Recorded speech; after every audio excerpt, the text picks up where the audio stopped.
Y si cada uno está en el lugar que está, honren a la gente que votó por ustedes. Honren a su país. Lleven en alto la bandera de un pueblo que ha luchado toda la vida y que simplemente quiere ver luces y esperanzas de cambio. Ahora tienen que avanzar con nuestro ministro en términos de una institucionalidad para la igualdad. Y repito lo que dije ayer, la senadora María Fernanda Cabal, sí, expresó que iban a construir una institucionalidad para una emperatriz. Y claro, este es un lenguaje colonial para desvirtuar mi presencia hoy en la política, porque no quiere verme vicepresidenta, sino que quisiera verme en su casa lavándole los platos, o peor, lavándole los calzones.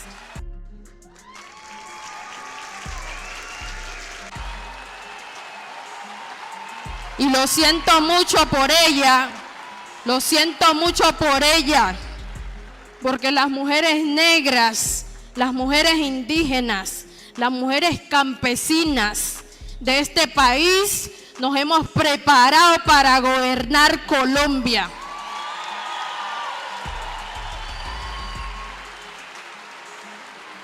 Y entonces no le están construyendo con el Ministerio de la Igualdad un palacio a la emperatriz, como ella me llama.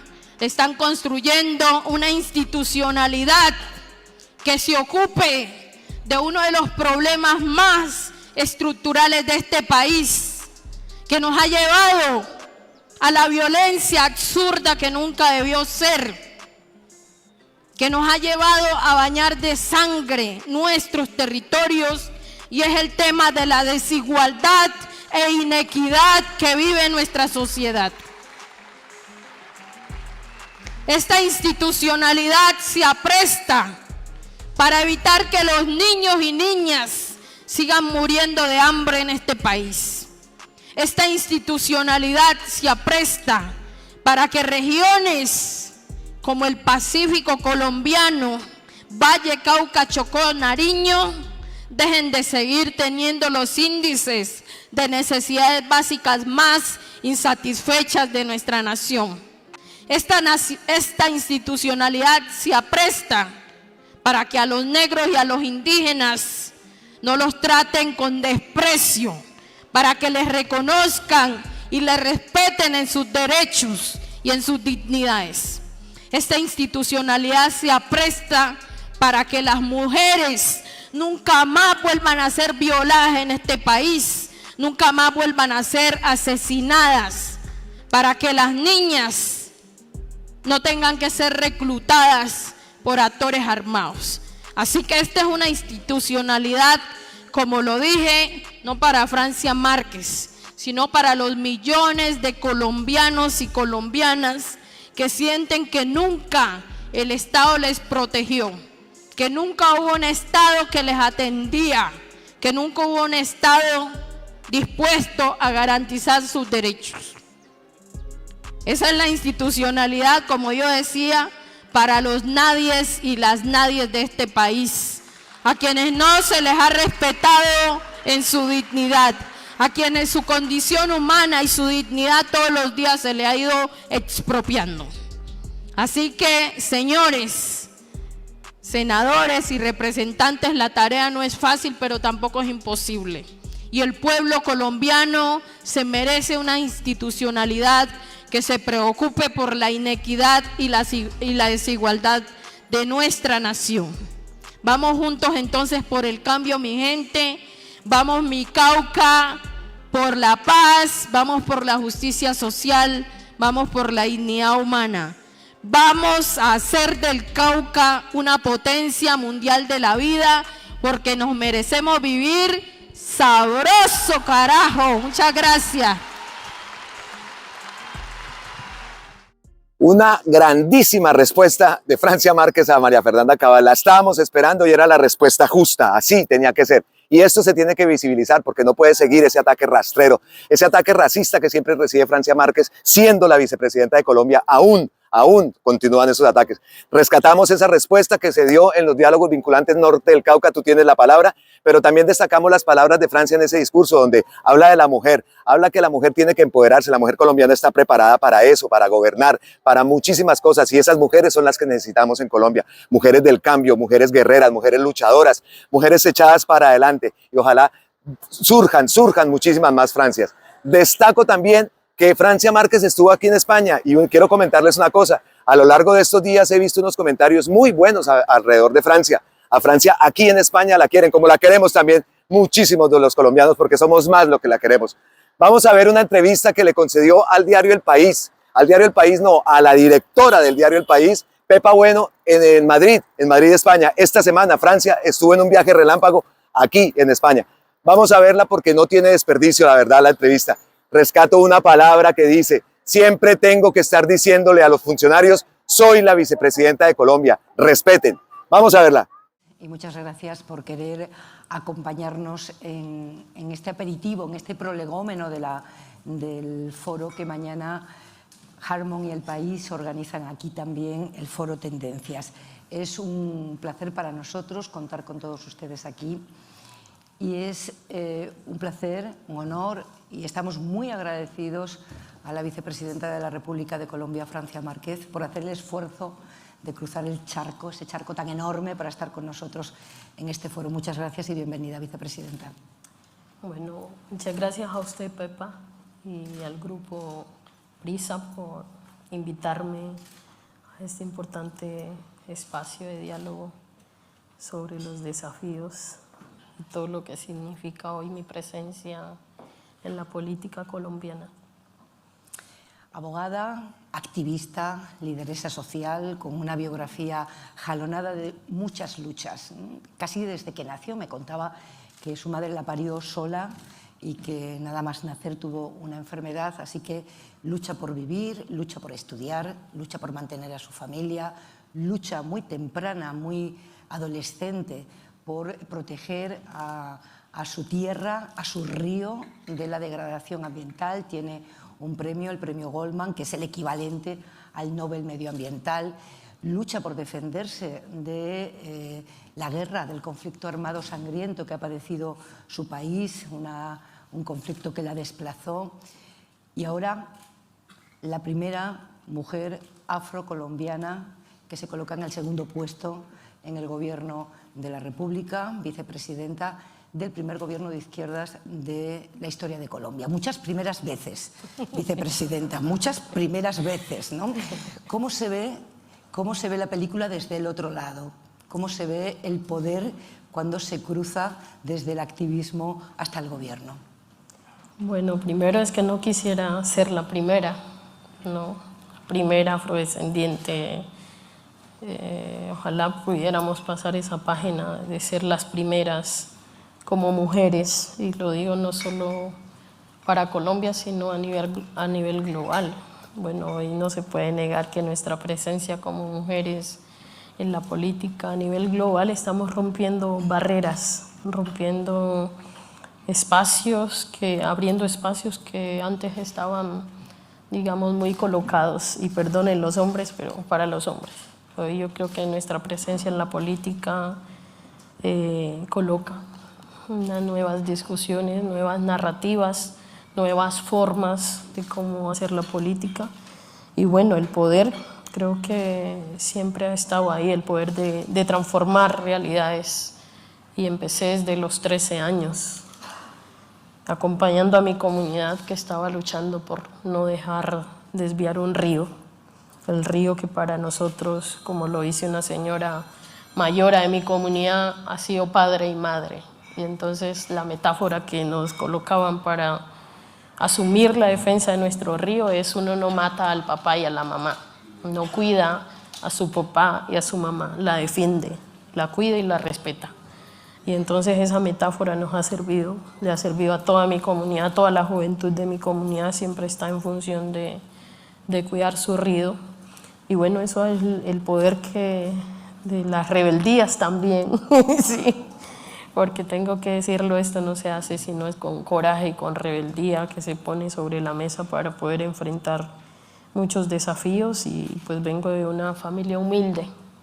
Mi mamá soltera, madre de 6 hijos, que le ha tocado, como a muchas mujeres de Colombia y del mundo, criar sola, sí, hacer la crianza sola, y con una familia extensa. Mi familia es mamá, papá, hijos, abuelos, tíos, todos, y toda la comunidad nos vemos como familia, y eso ha sido muy importante para mí, porque me ha permitido verme en colectivo, me ha permitido no verme desde lo individual, sino desde lo colectivo.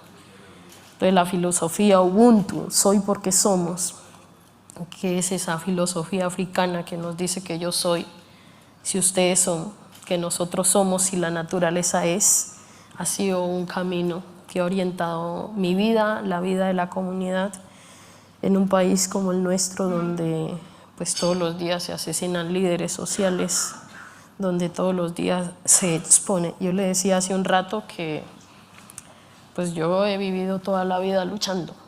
Mi vida ha sido lucha desde que nací hasta ahora. Y pude haber tomado la opción, como muchos, de tomar un arma, creyendo que iba a cambiar esas realidades de exclusión, de racismo, de opresión, tal vez por la vía armada, como reconocen y saben.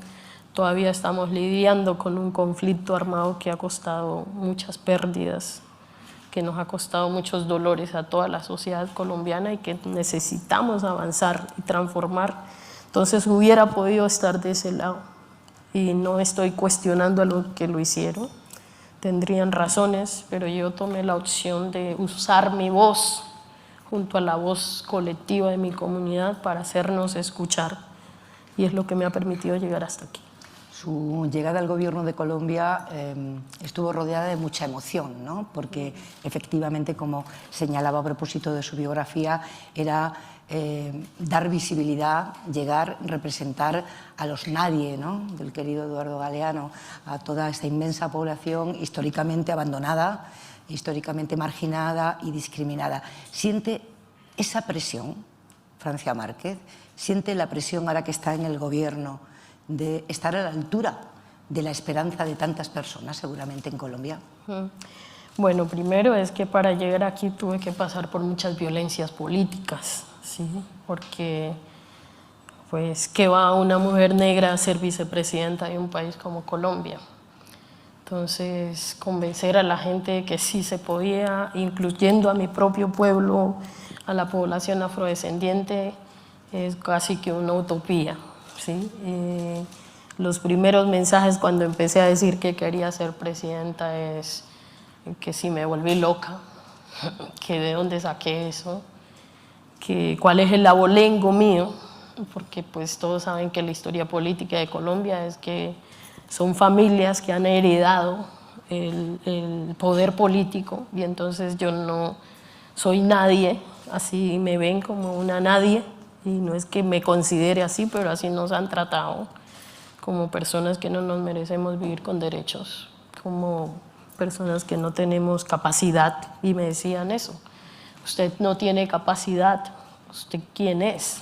Usted no es nadie. Y también usted es una igualada, porque viene a ocupar un espacio que no le corresponde, ¿no?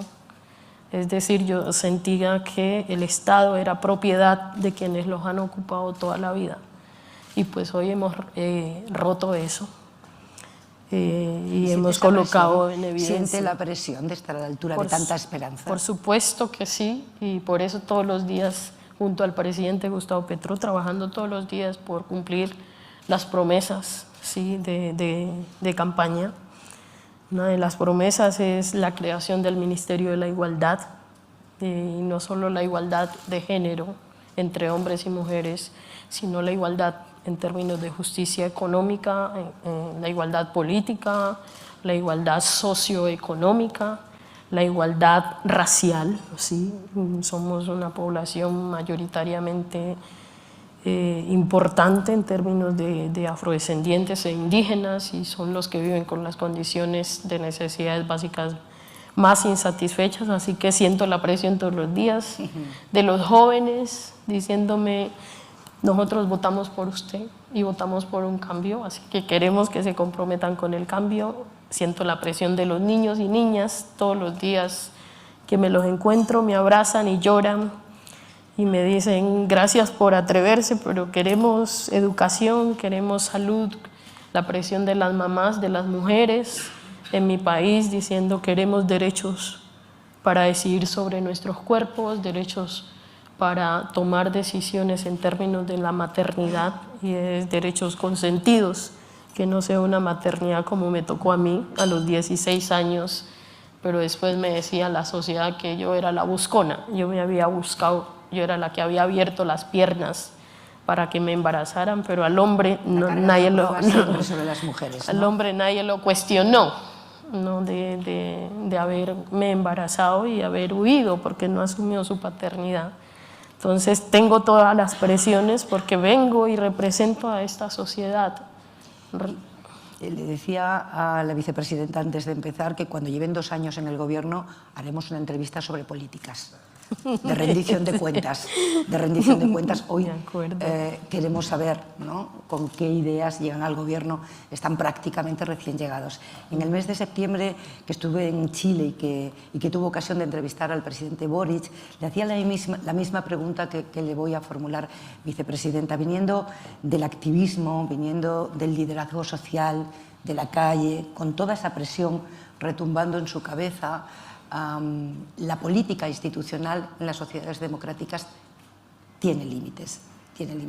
Es muy difícil, ¿no?, cumplir exactamente el programa político con el que se presenta a las elecciones un partido. ¿Cómo van a gestionar eso? ¿Qué posibilidades creen que tienen, con el conocimiento del gobierno de estos meses, que son muy pocos, efectivamente, de pasar del activismo a la política institucional, y que la política institucional, con los límites de una sociedad democrática, le permita desarrollar ese programa?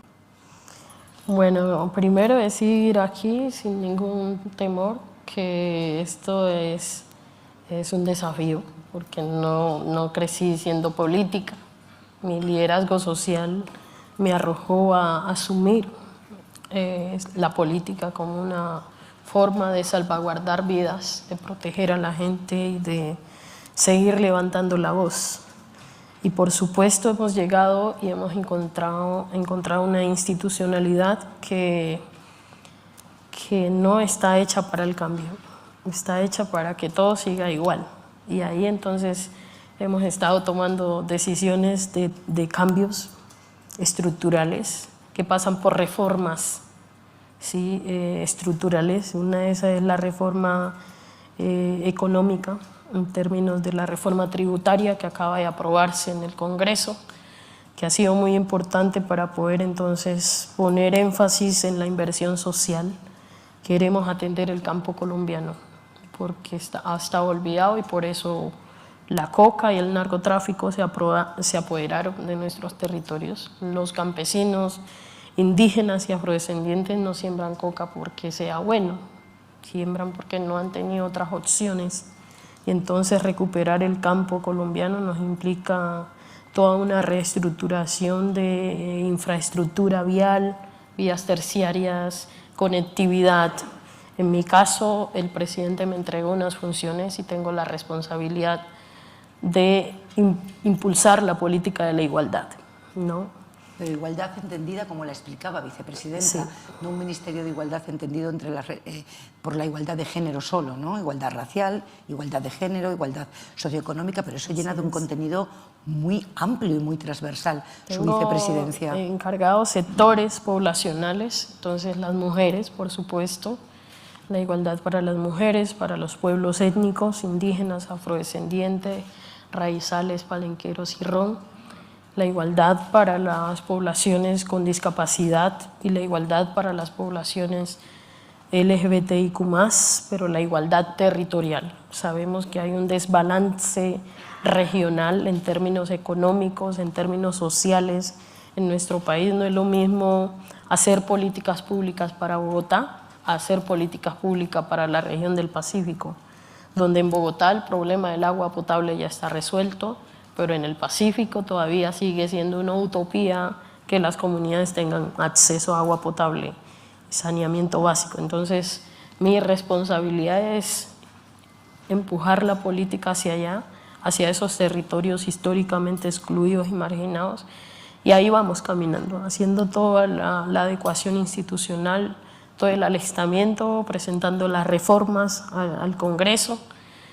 Acabamos de presentar la propuesta del Ministerio de la Igualdad y espero que este ministerio no sea un saludo a la bandera. Yo sé que España tiene un Ministerio de la Igualdad que puede servirnos como referente, pero que no queremos que sea un saludo a la bandera de una institucionalidad burocrática, pero que al final del día no logramos cerrar en términos de condiciones de vida las brechas que hay en nuestro país. Entonces ahí hay un desafío enorme de trabajo. Soy consciente también que no vamos a cambiar 500 años de exclusión y marginalidad, pero ponemos semillas importantes para avanzar en el cambio. ¿Racismo en el entorno de poder en el que se desenvuelve ahora?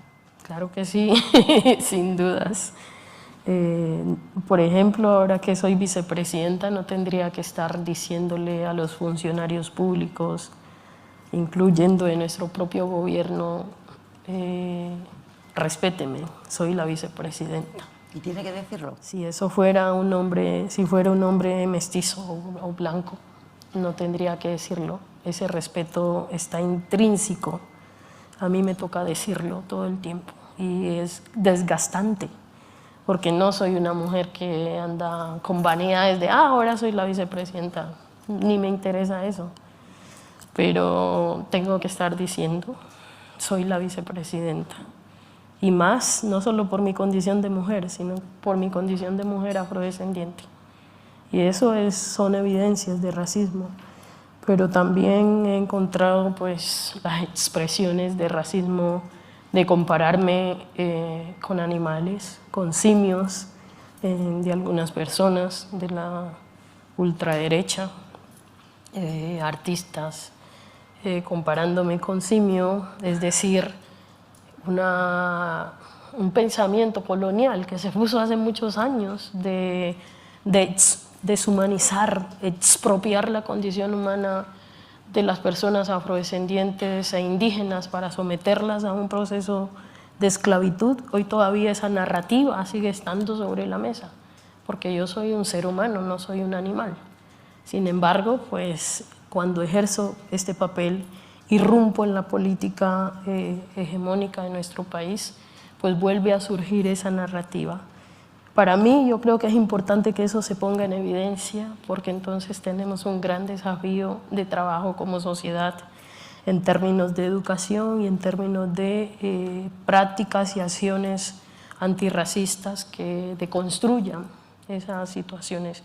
Esto lo vivo yo como vicepresidenta, pero lo viven los niños y niñas indígenas y afrodescendientes todos los días en el país.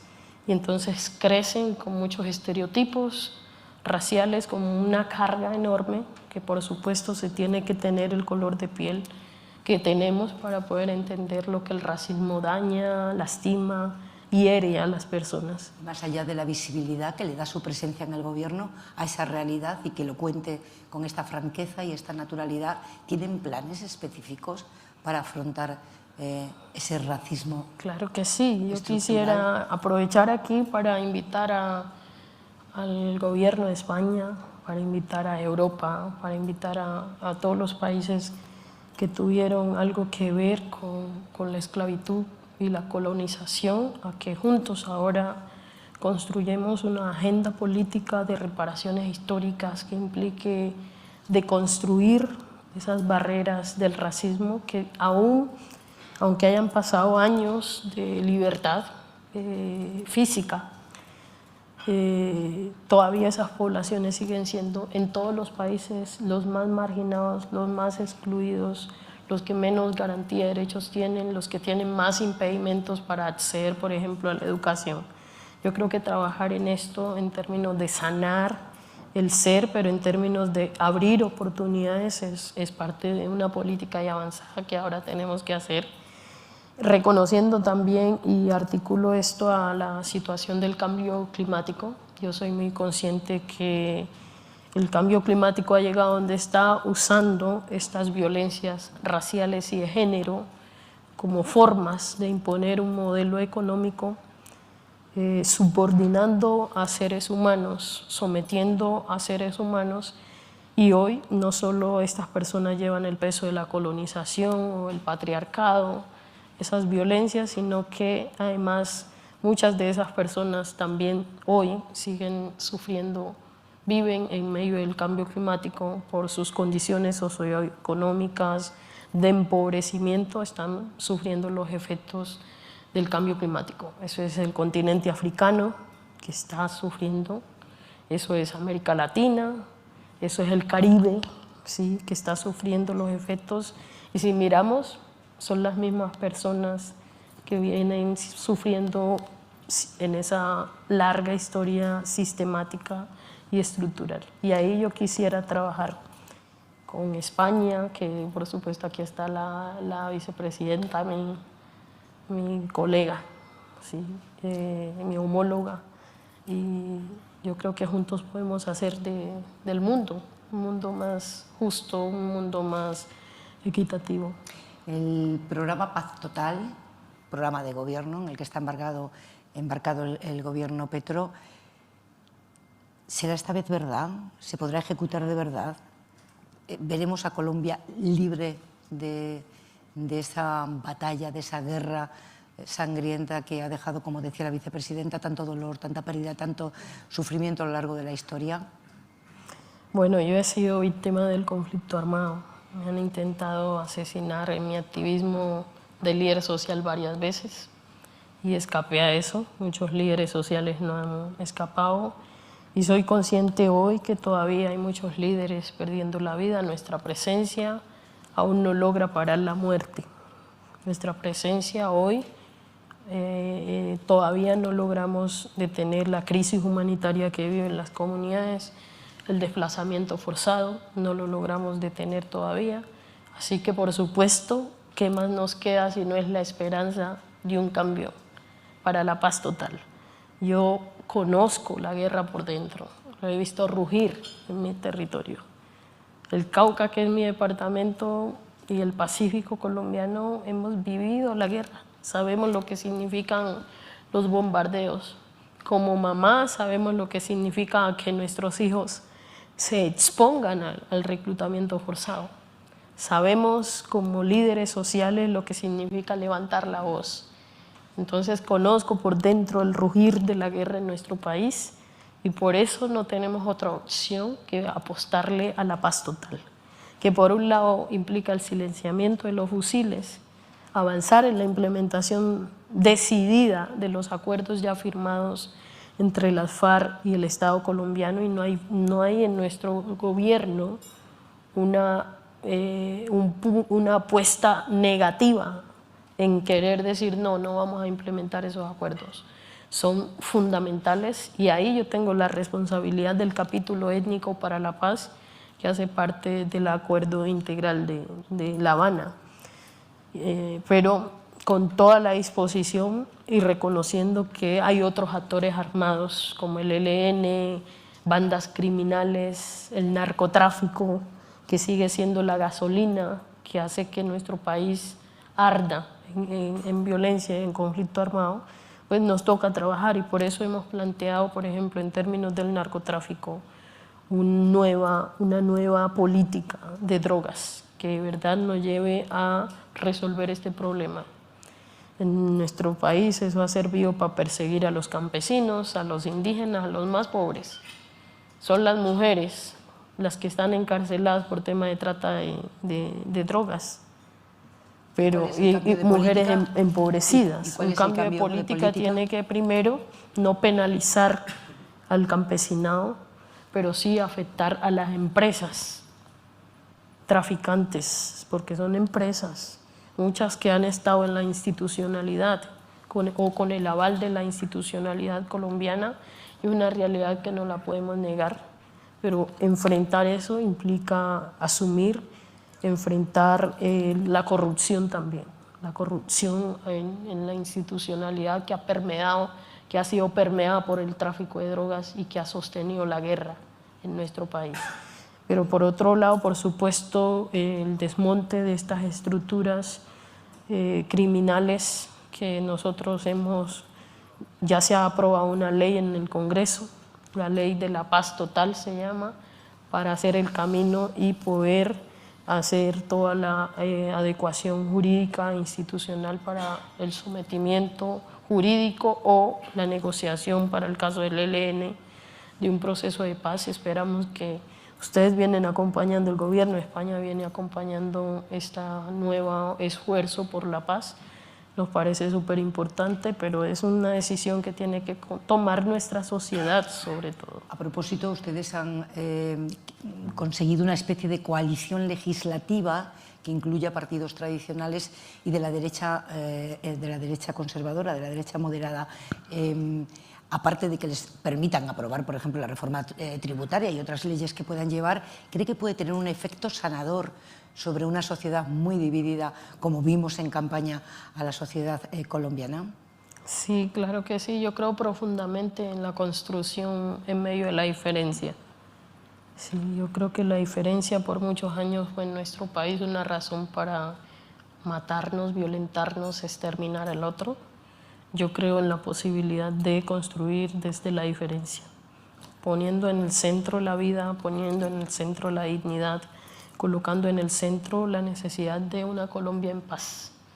Colombia tiene toda la riqueza biodiversa, tiene toda la diversidad también en términos poblacionales. Somos ricos, un país rico que tiene mucho potencial en agricultura, en turismo, en todo, pero eso no se puede desarrollar con la violencia que tenemos. Ponernos de acuerdo en esa paz total que necesitamos, dejarnos de matar, es parte de lo que queremos lograr para entonces ocuparnos del desarrollo del bienestar y no estarnos desgastando el tiempo, como lo decía el presidente, en atender la guerra. ¿Qué le parece la irrupción de, no sé si nueva izquierda, pero de nuevos gobiernos de izquierda en América Latina? Tenemos el de Lula recientemente, antes el de ustedes, el de Boric. ¿Qué opinión tiene sobre esta especie de movimiento que está alumbrando un nuevo eje de izquierdas en América Latina? Bueno, yo no me veo como una mujer de izquierda, yo me veo como una mujer de raíz, de territorio, ¿sí? Y por supuesto en esta agenda tenemos una inclinación, tenemos una visión de un gobierno progresista de izquierda, pero eso no significa que tenemos que centrarnos en poner la ideología política por delante sobre los derechos de la gente. Yo creo que esa ideología política va de izquierda a derecha, pues no ha servido mucho. Yo creo que hay que poner los derechos. Y para mí, por supuesto, estamos trabajando en un gran esfuerzo colectivo de América Latina en temas como cambio climático, en temas como justicia social, en temas de justicia racial. Y aquí sí que nuestra izquierda tiene que trabajar mucho, porque no por ser de izquierda se es antipatriarcal o se es antirracista. Y creo que ahí hay un gran desafío enorme que tiene toda la izquierda. Bueno, a nosotros nos eligieron los jóvenes y las mujeres, y muchos no están anclados, ni siquiera creen en la política, ¿no? Pero votaron porque vieron una posibilidad y una opción. Pero si no hacemos lo que tenemos que hacer para garantizar, cumplir con lo que prometimos, pues esa ilusión de los jóvenes se va a ir diluyendo. No voy a abusar mucho de la vicepresidenta, que viene de un viaje muy largo, vamos terminando, pero sí me gustaría saber, al cabo de 4 años que tiene la legislatura colombiana, como la española, por cierto, ¿qué legado le gustaría dejar? Bueno, yo tengo muchos sueños para mi país y para la región y para el mundo. Un sueño que tengo a nivel global es el sueño de lograr la transición energética, que asumamos como esta generación que ahora estamos aquí, que gobernamos en distintos lugares, asumamos dejarle a las generaciones un país posible, un mundo posible, y eso pasa por la transición energética, así que eso es un sueño. Tengo el sueño de la justicia racial, entonces ojalá yo logre y logremos entre todos impulsar acciones de reparación históricas sobre los efectos del colonialismo y el racismo. Tengo el sueño de la justicia social, y esto es acceso a las comunidades más vulnerables a que tengan condiciones básicas. Yo que pretendía, vicepresidenta, ponerle una trampita de periodista que me dijera media docena de políticas por las que pedirle que rindiera cuentas algún día. Lo dejamos para más adelante, por lo que veo, ¿no? Lo dejamos para más adelante. Por supuesto. Porque están todavía construyendo el Ministerio de Igualdad. Estamos construyendo, pero en 100 días creo que hemos mostrado ya puntos importantes de lo que queremos hacer. Y por supuesto eso apenas es el inicio. Esperamos en 1 año o 2 años, cuando usted quiera, ya hablar de qué hemos hecho en concreto. Sí, ponernos en el paredón para que nos juzguen o bueno, nos condenen o nos digan van por buen camino. ¿Quieres ser presidenta de Colombia? No lo sé. Creo que es difícil ahora. Yo lo que creo es que ahora soy vicepresidenta. Y lo que espero es ahora poder hacer lo que tengo que hacer desde el lugar donde estoy. Eso de ser presidenta o vicepresidenta para mí es un medio, no es un fin. Y el fin es lograr los cambios y transformaciones. Y yo creo que estando en el gobierno o por fuera del gobierno voy a seguir avanzando. Para mí esto es un momento coyuntural, un momento de que se presentó en medio de una larga historia de lucha. Y pues ahora soy vicepresidenta, así que ahora voy a gobernar como vicepresidenta y junto al presidente. Lo que pase en 4 años no lo sé y no quiero pensarlo en eso, no quiero distraerme en eso porque uno se pone a pensar en la táctica política y deja de hacer lo que tiene que hacer por estar pensando, ay, es que si hago esto entonces no logro posicionarme para pensar en la presidencia. Yo no quiero ensuciar mi alma o mi corazón pensando en si voy a ser presidenta o no. Eso lo decidirá el pueblo más adelante, no ahora. Y ahora yo solo quiero concentrarme en colocar todos mis esfuerzos en cumplir nuestra promesa de gobierno de lo que hemos prometido hoy Gustavo Petro y yo. Mucha suerte y muchas gracias, vicepresidenta. Muchas gracias.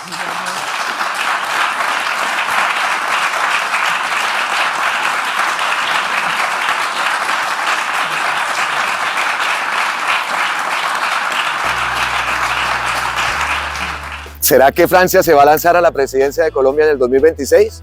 Bueno, ya veremos, ya veremos. Los leo en la caja de comentarios. ¿Qué opinarían de una candidatura de Francia a la presidencia de Colombia, de nuestro país? Amigas y amigos, aquí desde el puerto de Málaga, les envío un abrazote ancestral desde la distancia. Como siempre, gracias, gracias, gracias. Bendiciones a todos y cada uno de ustedes. Nos vemos en un próximo video. Hasta la próxima.